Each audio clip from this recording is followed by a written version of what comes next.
Tu man paaiškink, kai tai reiškia, kad per orų prognozę kiekvieną vakarą mini pietų Lietuva. Ką čia dabar tau aiškinti? O tai kaip gali būti pietų Lietuva? Ar ten taip karšta, kad vietoj dažnių palmes, o vietoj gandrų stručius gano? Iš kur tu ištraukai? Ten viskas taip pat, kaip pas mus. Ir drebūnas, ir beržiai, ir pušis, ir žąsis, ir briedžiai tokie pat gyvenime.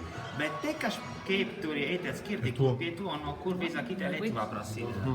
Na gal grybai ten savotiškai auga, baravykai kitokie, kaip jį ten sako, cukrynai ar cikrynai, kazlėkai kitokie, voveraitės, bet nežinau. Tai gal ten žmonės kitokie? Iš kur taukus kitokie? Tai gal ten žemų nebūna? Eik jau, ledija kaip priklauso, ir sniego privyrė ir palanko, ir šaltis nuspaudžia to,